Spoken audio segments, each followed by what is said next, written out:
ঢাকা ও পার্শ্ববর্তী এলাকায় হালকা থেকে মাঝারি ধরনের বৃষ্টি হতে পারে বলে জানিয়েছে আবহাওয়া অধিদপ্তর। সেই সঙ্গে দিনের তাপমাত্রা সামান্য বৃদ্ধি পেতে পারে। এতে করে গতকালের তুলনায় গরমের অনুভূতি কিছুটা বেশি হওয়ার সম্ভাবনা রয়েছে। শুক্রবার 18 জুলাই সকাল 7টা থেকে ঢাকা ও এর পার্শ্ববর্তী এলাকার জন্য দেওয়া 6 ঘন্টার পূর্বাভাসে এ তথ্য জানিয়েছে সংস্থাটি।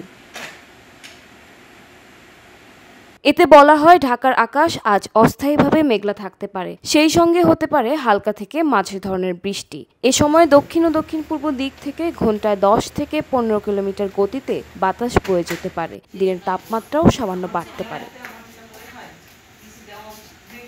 সকাল 6টায় ঢাকার তাপমাত্রা রেকর্ড করা হয়েছে 27.3 ডিগ্রি সেলসিয়াস। এ সময় বাতাসের আর্দ্রতার পরিমাণ ছিল 96%। গতকাল বৃহস্পতিবার সর্বোচ্চ তাপমাত্রা ছিল 30.6 ডিগ্রি সেলসিয়াস। এদিকে সবশেষ সারা দেশের জন্য দেওয়া 120 ঘন্টার পূর্বাভাসে বলা হয়েছে, দেশের অভ্যন্তরীণ নদীবন্দরগুলোর জন্য আজ ভোর 5টা থেকে দুপুর 1টা পর্যন্ত কোনো ধরনের সতর্কবার্তা নেই। নদীবন্দরে কোনো সংকেত দেখানোর প্রয়োজন হবে না বলেও জানিয়েছে আবহাওয়া অধিদপ্তর।